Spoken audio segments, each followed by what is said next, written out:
The music abruptly stopped. 300 of New York's wealthiest socialites pointed and laughed at the 300-pound woman trembling on the ballroom floor. She turned to flee, but a cold, leather-gloved hand caught her wrist. It was the city's most feared mafia boss, and he only had one question. The grand ballroom of the Waldorf Astoria in Manhattan was not designed for a woman like Clara Higgins. It was a room built for swans, for women with collarbones sharp enough to cut glass, draped in silk that clung to their impossibly narrow frames. It was a space designed for the elite, the beautiful, and the thin. Clara was none of those things. She was 28 years old, stood 5'4", and weighed just over 300 pounds. She was a woman who took up space in a world that constantly demanded she shrink. Tonight, she was attending the Diamond Charity Gala, the most exclusive high society event of the winter season. She wasn't there to sip vintage Dom Perignon or bid on summer homes in the Hamptons.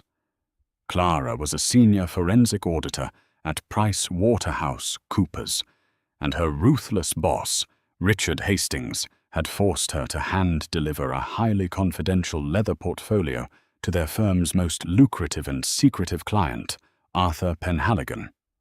Arthur was catching a private jet to Geneva at midnight, and the documents required his immediate, physical signature. Richard had made it entirely clear: deliver the portfolio to Arthur at the gala, or pack up her desk by Monday morning. Clara had spent 4 frantic hours trying to make herself invisible. She had gone to a plus-size boutique in Queens, spending half her rent on a dark, heavy burgundy velvet gown. She had wrestled herself into restrictive shapewear that dug painfully into her ribs, squeezing the breath from her lungs.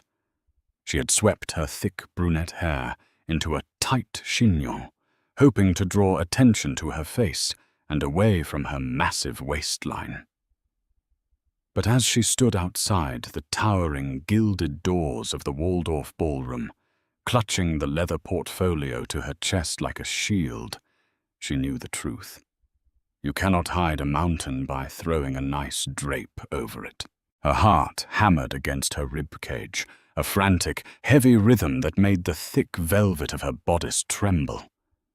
She was sweating. The heavy makeup she had carefully applied was already feeling damp and suffocating. Clara closed her eyes, took a shallow, corset-restricted breath, and nodded to the 2 tuxedo-clad ushers standing at the entrance. They looked her up and down. Their expressions didn't change, but Clara saw the microscopic tightening of their jaws, the subtle, unmistakable flash of aristocratic disgust. One of them pushed the heavy oak doors open. The sound hit her first, a roaring wave of classical violin music, clinking crystal, and the arrogant, buzzing chatter of old money. Then came the light. Thousands of crystals on massive chandeliers refracted the golden light, illuminating a sea of pastel silks, tailored black tuxedos, and glittering diamonds. Clara stepped inside. Her thick thighs rubbed together beneath the heavy velvet, a painful, familiar friction. She kept her head down, her eyes scanning the room for Arthur Penhaligon. She needed to find his silver hair, get the signature, and disappear back into the cold November night where she belonged. She hugged the perimeter of the room, attempting to blend into the shadows near the towering marble pillars. But a room this elite has a collective sixth sense for an intruder. Like white blood cells attacking a foreign body, the crowd's attention began to shift. It started with a whisper near the ice sculpture. A tall woman in a backless silver gown nudged her companion, pointing a manicured finger. The companion turned, her eyes widening in mock horror before a cruel smirk stretched across her face. Clara felt the heat creeping up her thick neck, staining her cheeks crimson. "Just keep moving," she told herself. "Don't look at them. You are here for a job." She navigated through a narrow gap between two catering tables, her large hips brushing against the velvet tablecloth. "Watch out," a voice sneered. "She's going to eat the centerpieces." A ripple of laughter echoed from a nearby cluster of young hedge fund managers. Clara swallowed hard, fighting the immediate sting of tears. She was used to being ignored. She was used to being the invisible fat girl, the punchline in the background. But this concentrated, wealthy cruelty was something different. It was a sport to them. Suddenly, her path was blocked. Standing directly in front of her was Chloe Harrington. Chloe was a real estate heiress, an infamous New York socialite, and notoriously vicious. She wore a custom Versace gown that looked like liquid gold poured over a size 0 frame. Chloe held a glass of champagne in one hand, staring at Clara with a look of absolute, unadulterated revulsion. "Excuse me," Clara murmured softly, trying to step around her. Chloe didn't move. Instead, she stepped sideways, blocking Clara again. "I think you're lost," Chloe said, her voice carrying loudly over the music. "The kitchen staff entrance is around the back, in the alley." "I'm not staff," Clara managed to say, her voice trembling. "I'm looking for Mr. Penhaligon. I just need to give him these documents." "Documents?" Chloe laughed, a high, piercing sound. "Are they menus? Because, honey, you look like you haven't skipped a meal since 1998. The people surrounding them erupted into laughter. The sound was deafening, a chorus of sharp, wealthy voices mocking her existence. Clara's hands shook so violently she nearly dropped the portfolio. The anxiety was a physical weight, crushing her chest. "Please," Clara whispered, looking around for an escape route. "Just let me pass." "Or what?" Chloe stepped closer, her perfume smelling overwhelmingly of jasmine and malice. "You're going to roll over me. I honestly don't know how they let a whale wash ashore in the Waldorf. It's a health code violation. Someone call SeaWorld." The laughter swelled. People were actively turning their backs on the dance floor to watch the spectacle. Clara took a desperate, clumsy step backward. In her panic, her high heel caught the thick, heavy hem of her velvet dress. She lost her balance. For a horrifying second, Clara was airborne. Then, with a loud, sickening thud that echoed over the string quartet, she crashed hard onto the polished marble floor. The heavy leather portfolio slipped from her grasp, bursting open. Hundreds of confidential financial documents, receipts and ledgers scattered across the floor like dead leaves. Clara lay there, her knees bruised, her dress twisted around her thick legs, her face burning with a humiliation so profound it felt like actual fire. The music skidded to a halt. The entire ballroom, 300 of New York's most elite, powerful people, stopped and stared. For 2 seconds, there was absolute silence. Then Chloe Harrington pointed down at Clara's sprawling, trembling form and let out a loud, theatrical snort. The room exploded. It wasn't just giggles. It was roaring, uncontrollable laughter. Men in tuxedos were slapping each other on the back. Women were hiding their smiles behind crystal flutes.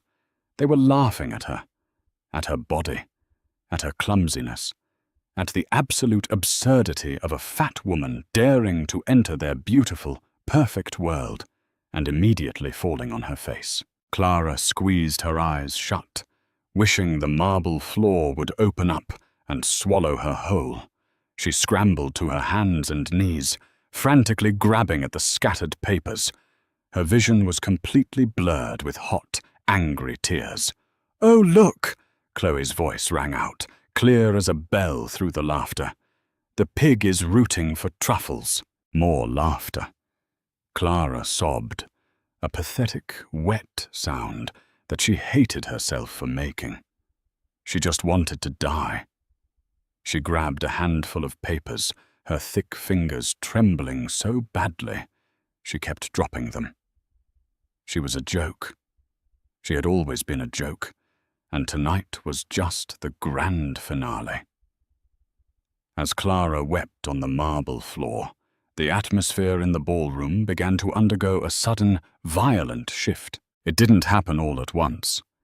It started near the massive oak entrance doors at the rear of the hall. The laughter in that section abruptly died, replaced by a suffocating, terrified silence.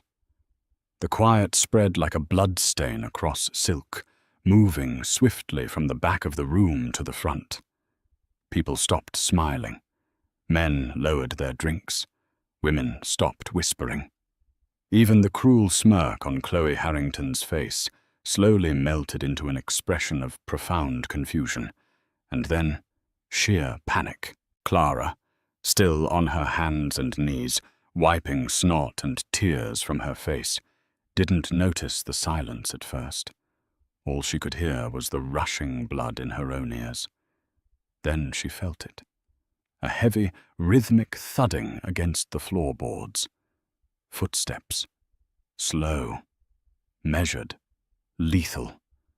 The crowd parted. They didn't just step aside. They scrambled backward, pressing themselves against the catering tables and marble pillars, desperate to get out of the way. Through her tear-blurred vision, Clara saw a pair of highly polished, black Italian leather shoes step into her line of sight. She froze. Her hands, still clutching a crumpled balance sheet, began to shake. She slowly dragged her gaze upward, past the perfectly tailored charcoal wool of his trousers, past the double-breasted jacket that clung to a broad, muscular chest, up to a face that looked like it had been carved from granite by an angry god. It was Leonardo Cavalli. Even Clara, who buried herself in tax codes and spreadsheets, knew who he was. Everyone in New York knew who Leo Cavalli was. He wasn't just old money. He was blood money.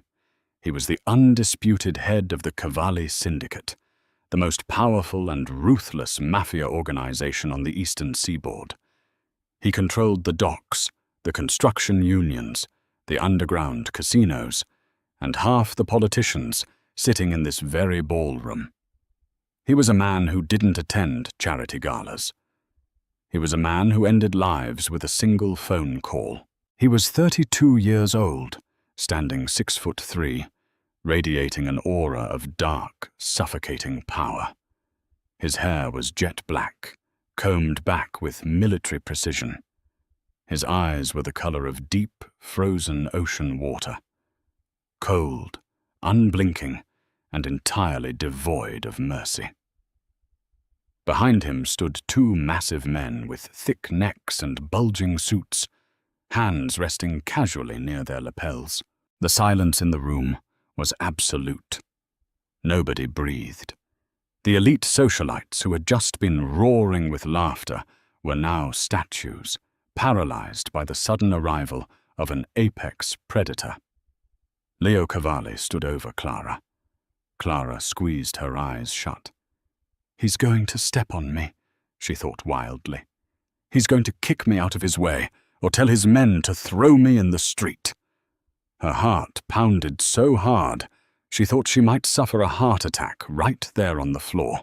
Chloe Harrington, desperate to save face, and perhaps believing her own delusional hype, took a step forward, smoothing down her gold dress. She put on a bright, seductive smile that looked slightly manic. "Mr. Cavalli," Chloe cooed, her voice trembling slightly. What a surprise. Please excuse the mess. We were just having a bit of fun with this intruder. I'll have security remove her immediately so you can—" Leo didn't even look at her. He didn't turn his head. He didn't blink. He simply raised one black-gloved hand, extending a single finger to point at Chloe. "If you open your mouth again, Leo's voice resonated through the dead, silent room. It was a deep, gravelly baritone, calm and quiet, yet it carried the terrifying weight of a loaded gun. I will have my men tear your tongue from your throat and feed it to the stray dogs in the alley. Do you understand? Chloe's jaw snapped shut. All the color drained from her face, leaving her looking like a terrified ghost. She nodded frantically, stepping backward until her spine hit a marble pillar. Leo lowered his hand. He slowly unbuttoned his suit jacket, the movement fluid and predatory. Clara, trembling uncontrollably, stared at his immaculate leather shoes. What is happening? She thought. Why is he doing this? Slowly, deliberately, Leo Cavalli knelt. He didn't crouch. He went down on one knee onto the hard marble floor, indifferent to the dust on his bespoke trousers. He was now eye level with Clara. Up close, he was terrifyingly handsome, but his features were harsh, marked by a life of violence. A faint white scar cut through his left eyebrow. His jaw was locked tight.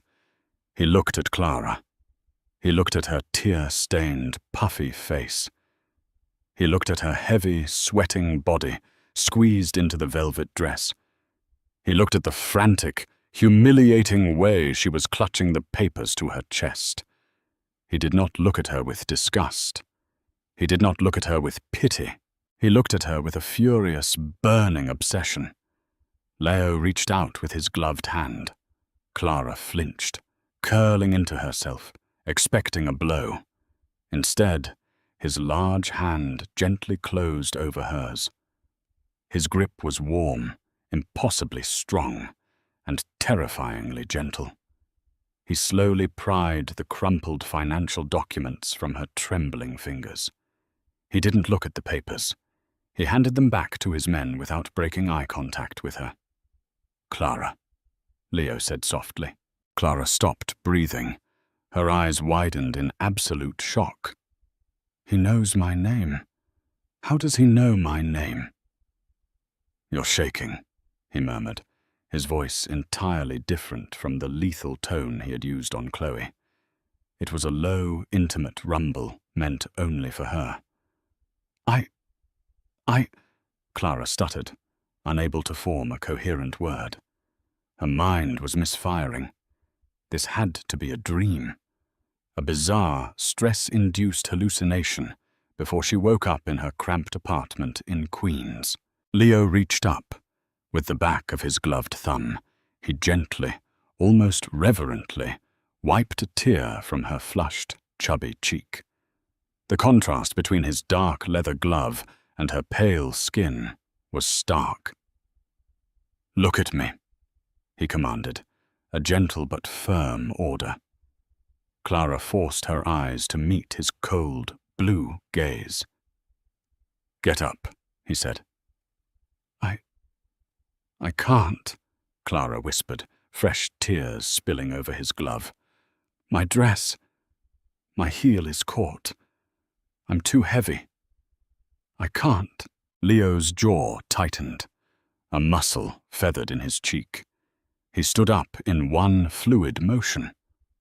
Before Clara could process what was happening, he bent down, slid his arms under her back and beneath her thick thighs. With a grunt of exertion, Leo Cavalli, the most dangerous man in New York, lifted the 300-pound woman off the marble floor. The crowd collectively gasped. Someone dropped a crystal champagne flute. It shattered loudly against the floor, but nobody moved. Clara let out a squeak of terror, her hands instinctively grabbing his broad shoulders to steady herself. He held her against his chest. She was heavy. She knew she was terribly, humiliatingly heavy. But he held her securely, his arms like iron bands around her body. He didn't stagger. He didn't buckle. He held her like she was precious cargo. He slowly set her on her feet, keeping one strong arm wrapped tightly around her thick waist to ensure she was stable. Clara leaned against him, her legs feeling like jelly. He radiated heat and the scent of cedar, gun oil, and expensive cologne. Leo turned his head slowly, scanning the terrified crowd. He looked at the hedge fund managers who had laughed. He looked at the women who had pointed. He looked at Chloe Harrington, who was visibly shaking. The silence dragged on. It was a heavy, suffocating silence, thick with the promise of violence. Leo was letting them stew in their own terror. He was committing their faces to memory. Then he turned his full attention back to Clara. The furious storm in his eyes vanished when he looked at her, replaced by an intensity that made Clara's breath hitch in her throat. "Why are you here, Clara?" Leo asked softly, oblivious to the 300 pairs of eyes watching them in terrified silence. "My boss," Clara stammered, her voice trembling. "Richard Hastings. He told me to bring the Penhaligon ledgers. He said I'd be fired if I didn't." A dark shadow crossed Leo's face. "Hastings," he repeated, the name sounding like a curse. "He sent you into this pit of vipers alone, knowing how they operate?" Clara nodded, feeling incredibly foolish. "I just wanted to drop them off and go home." Leo's arm tightened around her waist, pulling her flush against his solid frame. "You are not a bother, Clara. You are a goddamn revelation." Clara stared at him, utterly bewildered. "I don't understand. How do you know me?" Leo let out a dark, humorless chuckle. "I'm the man whose empire you saved 3 months ago." Clara's mind raced. 3 months ago, while working late at PwC, she had audited a labyrinth of shell companies under the name Aegis Logistics. Tracing a minor discrepancy, she had unraveled a massive embezzlement scheme framing the CEO for tax evasion. She had quietly fixed the ledgers, rerouted the stolen funds, and left an encrypted file detailing the traitor's methods. Aegis Logistics, Clara breathed in realization. "A front for the Cavalli family," Leo confirmed, his voice dropping to a low rumble meant only for her. "My own uncle was trying to bleed me dry and hand me to the feds. You caught a discrepancy my top accountants missed for 2 years. You dismantled a federal trap from a cubicle in Manhattan. I've had my men tearing this city apart trying to find the ghost who saved my family."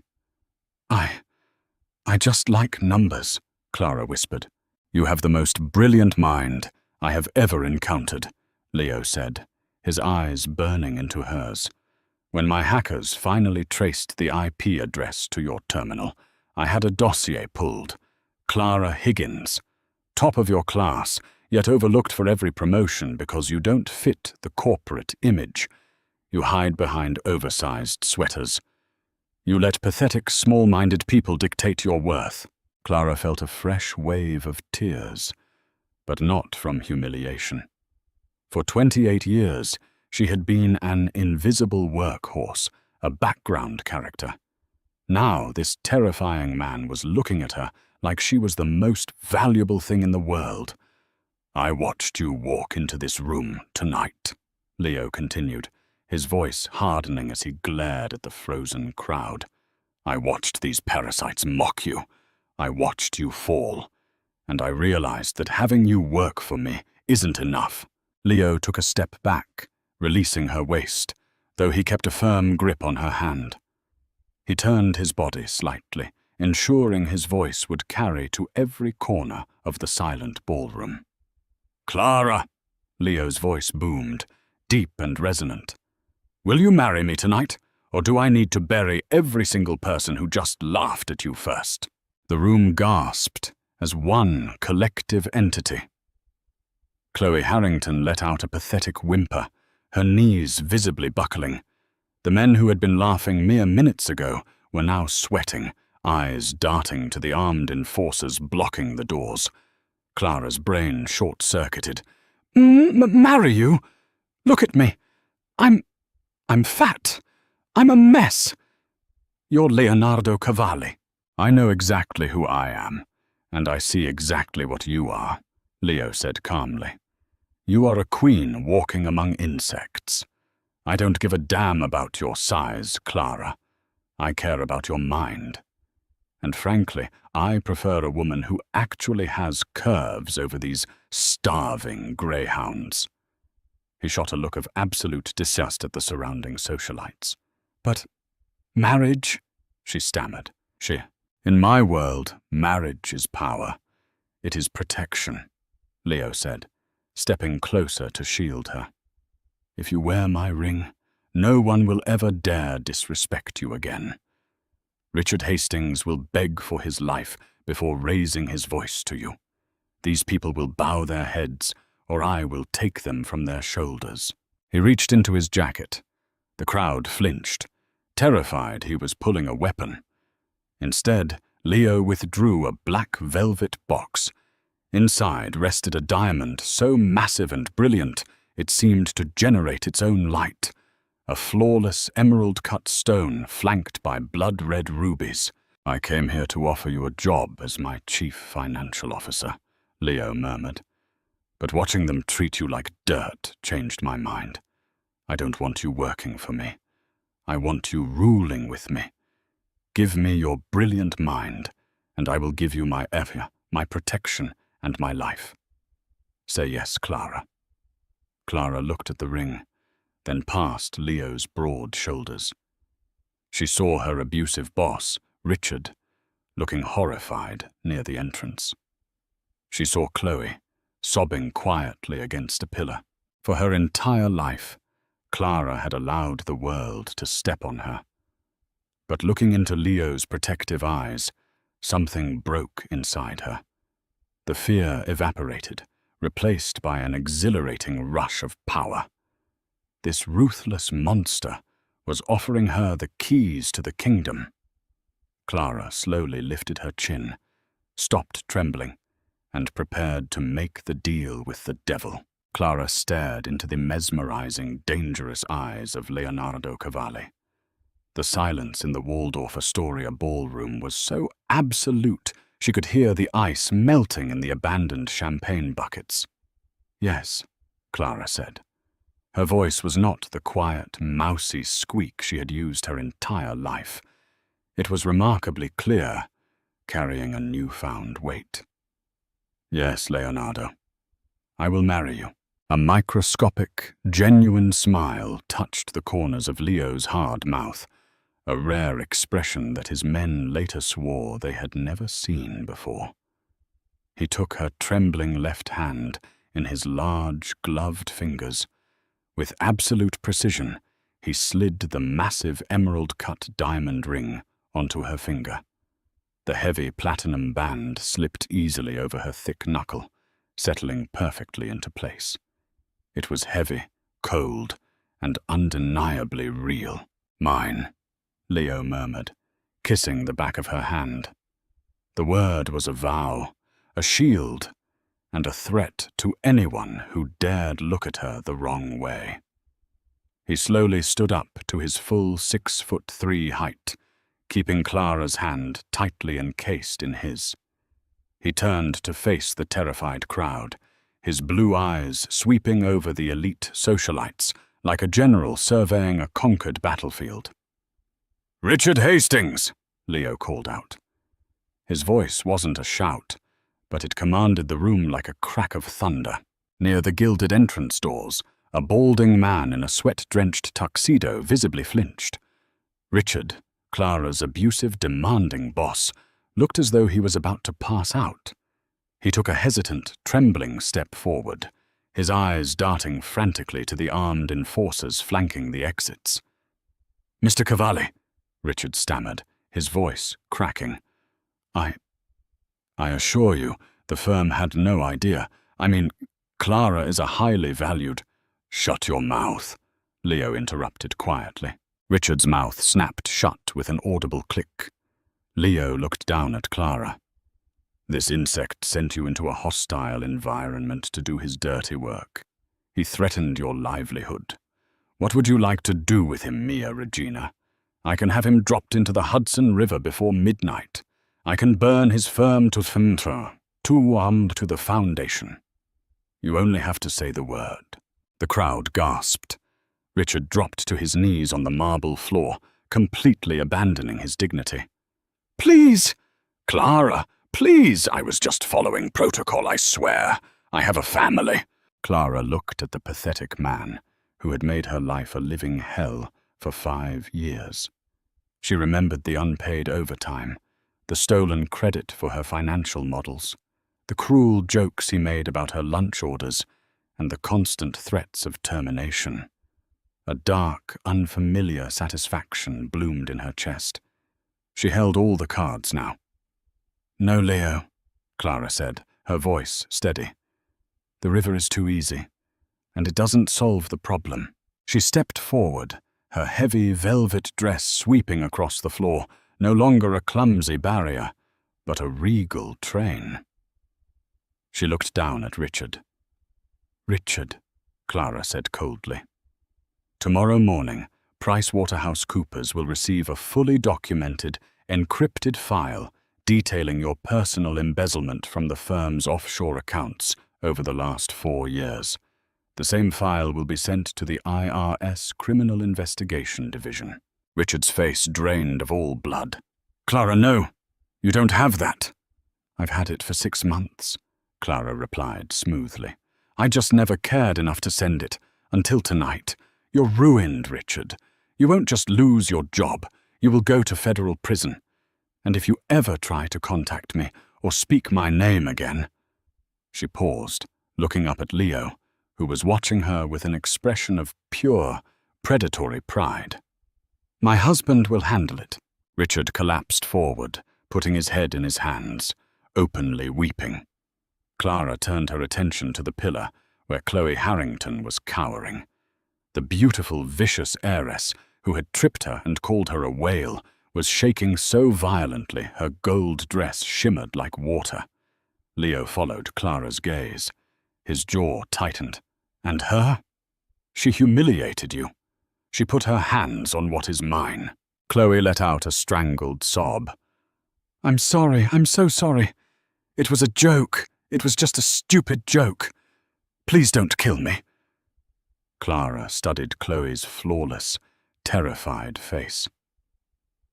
A few minutes ago, Clara had wanted to die from the shame this woman had inflicted upon her. Now, Clara realized something profound. Chloe Harrington was utterly insignificant. She was a hollow, cruel shell of a human being whose only power lay in making others feel small. Leave her, Clara said dismissively. She has to wake up every day and be herself. That's punishment enough. Besides, she just watched the fat girl she tripped become the most powerful woman in New York. The humiliation is entirely hers now.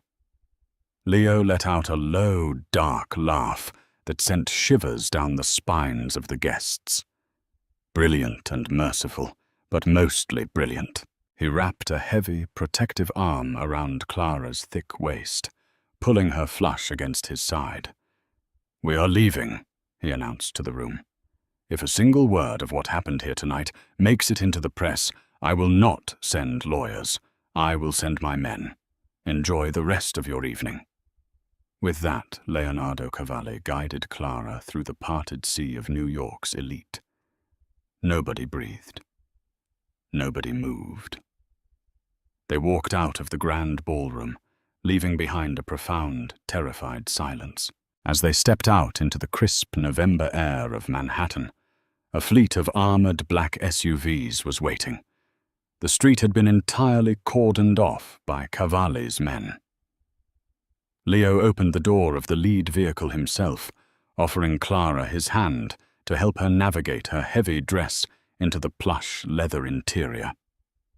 As the convoy pulled away from the Waldorf Astoria, Clara looked down at the massive diamond glittering on her finger. Her heart was still pounding, but the suffocating anxiety was gone.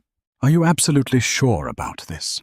Clara asked softly, looking at the ruthless crime boss sitting beside her in the dim light of the SUV. I'm not a trophy wife, Leo. I'm heavy. I'm awkward. I don't fit into your world."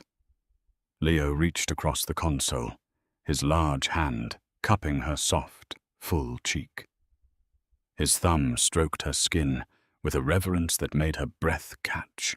"You are exactly what my world needs," Leo said fiercely. "I don't need a fragile trophy to put on a shelf. I need an equal.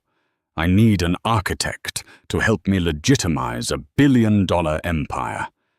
You have the intellect of a grandmaster, Clara. Your size is a part of you, and I intend to worship every single inch of it. The world has made you feel small because they were terrified of how massive your potential truly is. From tonight onward, you never shrink yourself for anyone. You take up exactly as much space as you damn well please."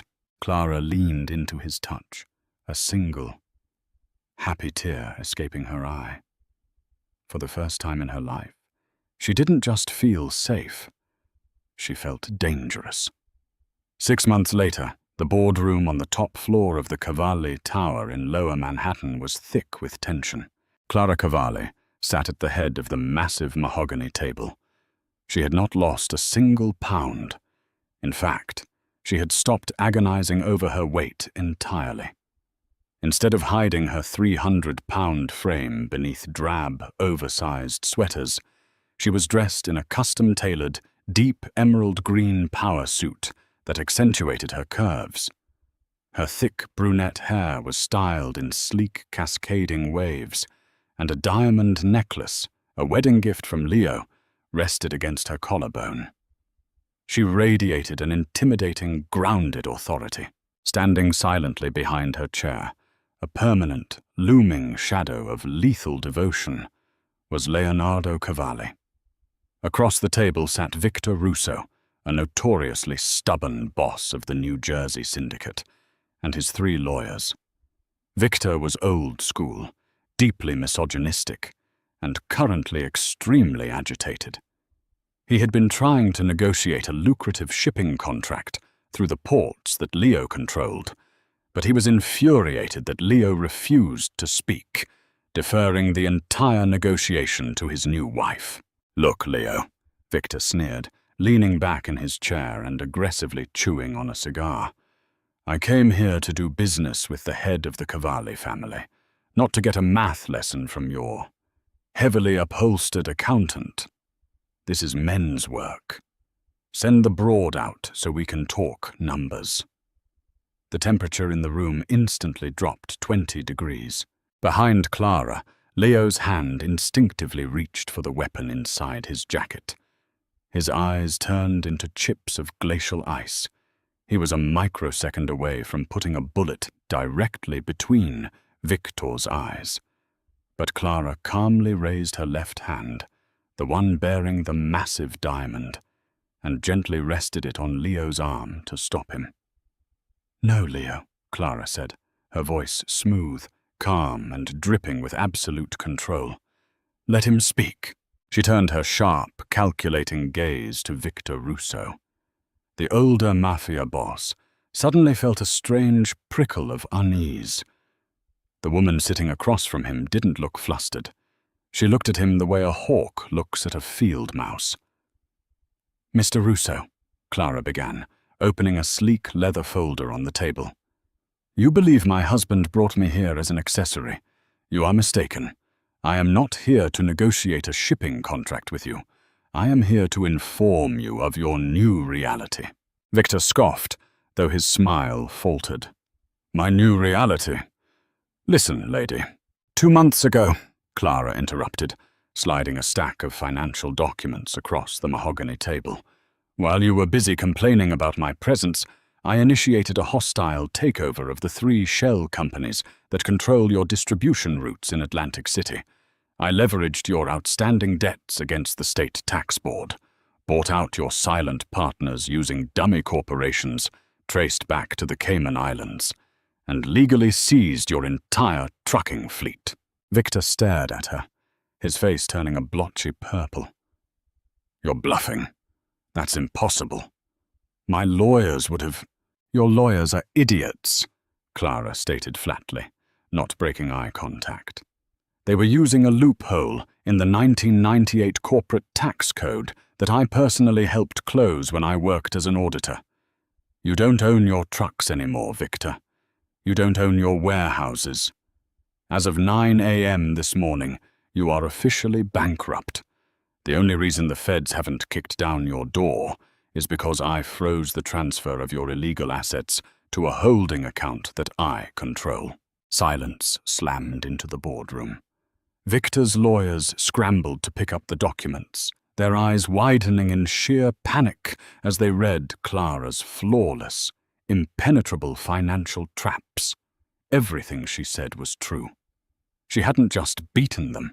She had surgically dismantled their entire operation without firing a single bullet. Victor Russo looked like he was going to have a stroke. He looked from the papers to Clara, and then up to Leo Cavalli, who was watching his wife with a terrifying mixture of lust and overwhelming pride. Leo, Victor choked out, his arrogance entirely gone. You let her do this? To me?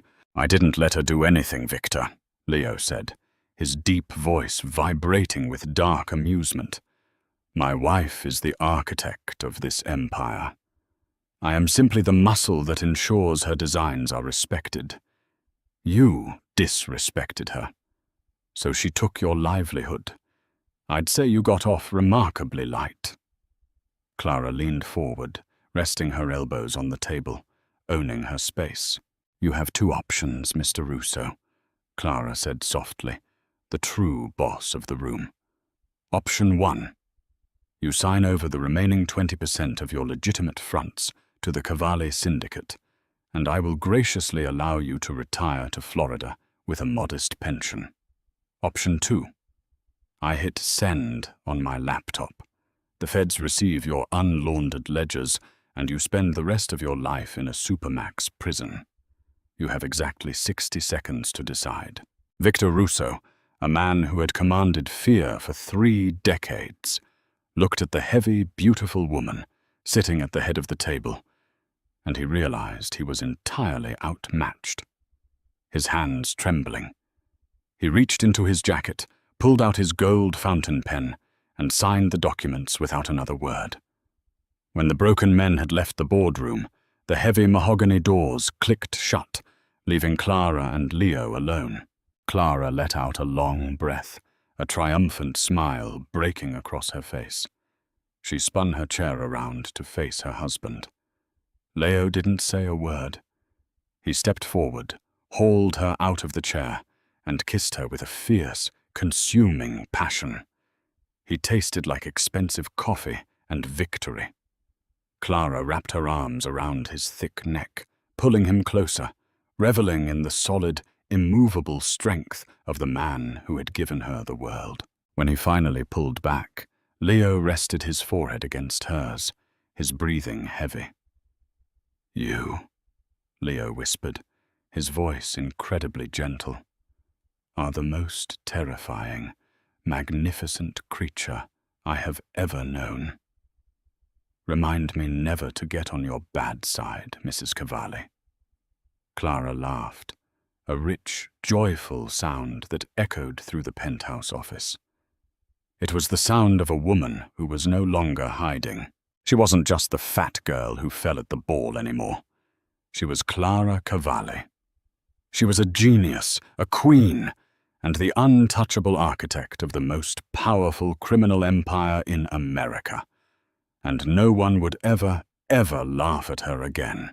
What an incredible transformation. From the invisible victim to the untouchable queen of the empire, Clara proved that true power comes from your mind and knowing your worth, no matter what society says about your size. If you loved this dramatic tale of revenge, romance, and absolute power, hit that like button right now. Don't forget to share this story with someone who needs a reminder to own their space, and subscribe to our channel for more thrilling, original audio dramas every single week.